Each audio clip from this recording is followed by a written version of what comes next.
Au cœur de la savane ouest-africaine s'étendait le village de Kunda, un lieu simple où les journées étaient rythmées par le chant des coqs, le rire des enfants et les histoires que les anciens racontaient au coucher du soleil.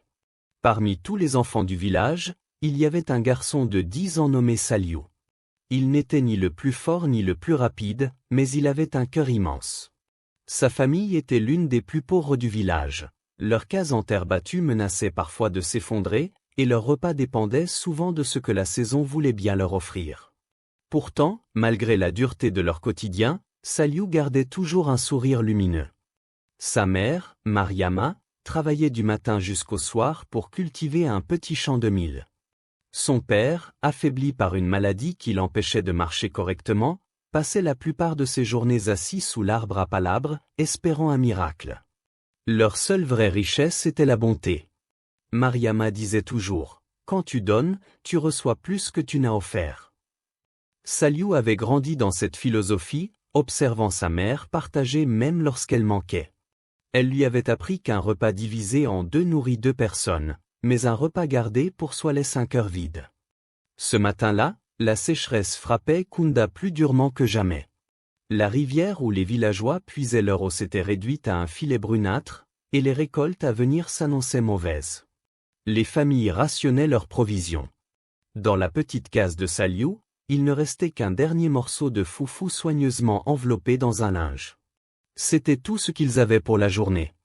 Mariama avait confié ce morceau à Saliou avant de partir au champ. « Garde-le bien, mon fils, ce sera ton repas de midi. » Saliou hocha la tête, bien conscient de l'importance de cette portion.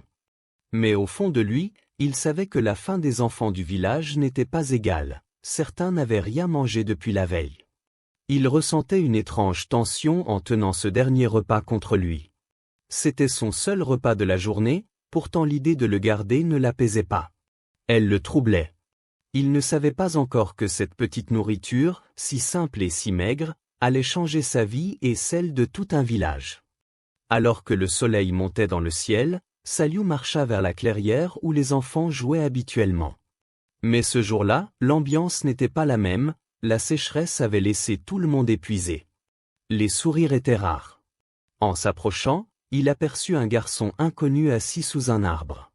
Ses vêtements étaient déchirés, son visage couvert de poussière, et ses yeux creux montraient une fatigue invisible mais profonde.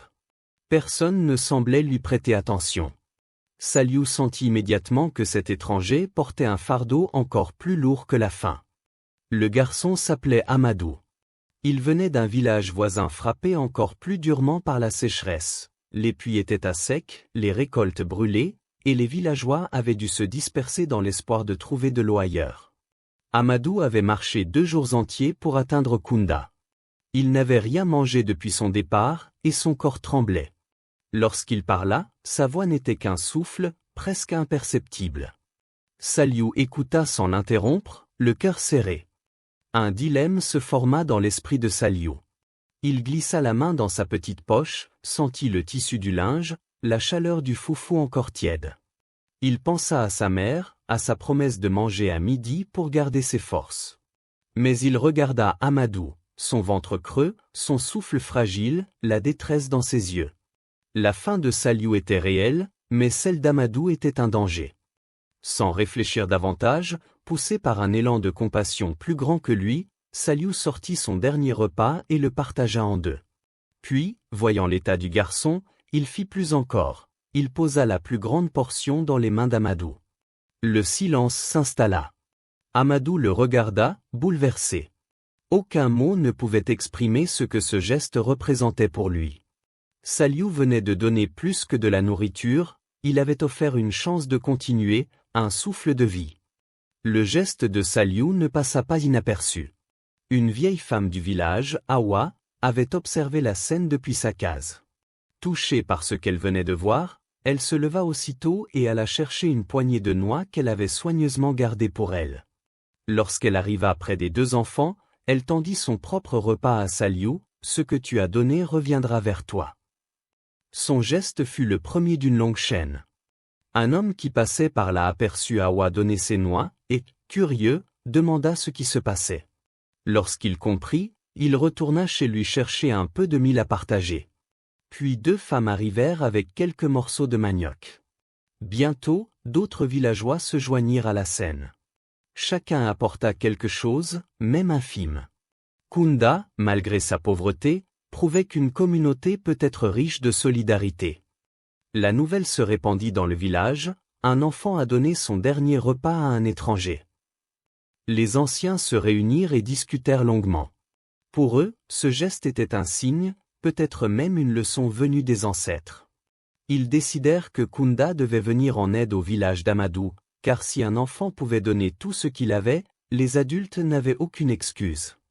Ce soir-là, une assemblée fut organisée sous le grand baobab. Les habitants se mirent d'accord pour envoyer un groupe chercher de l'eau plus loin et ramener des ressources pour les 2 villages. Pour la première fois depuis des semaines, l'espoir renaissait.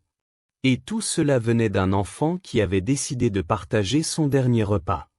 Le groupe envoyé à la recherche d'eau marcha pendant 2 jours avant de trouver une source encore active. Ils rapportèrent la nouvelle avec enthousiasme. Les habitants décidèrent alors de creuser un puits à cet endroit. Ce fut un travail difficile, mais la solidarité née du geste de Saliou donnait à chacun une force nouvelle. Les hommes creusèrent, les femmes apportèrent de quoi hydrater les travailleurs, et même les enfants aidèrent à transporter des pierres. Quand enfin l'eau jaillit du sol, un cri de joie se fit entendre comme jamais auparavant dans le village.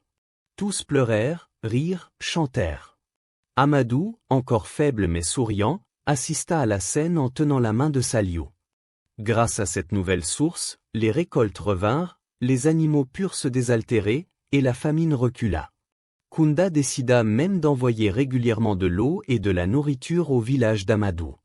Les 2 villages devinrent alliés, presque une seule et même famille. Partout, on racontait l'histoire de l'enfant qui avait partagé son dernier repas.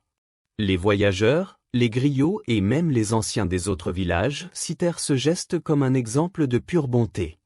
Saliou devint une source d'inspiration sans jamais chercher la reconnaissance. Pour lui, il n'avait fait que ce que son cœur lui dictait. Des années plus tard, lorsqu'il devint un jeune homme, Saliou continua à aider les autres comme il l'avait toujours fait. Il disait souvent aux enfants, « On n'a pas besoin d'être riche pour donner. On a seulement besoin d'un cœur prêt à partager. » Amadou, devenu son ami pour la vie, venait souvent le voir.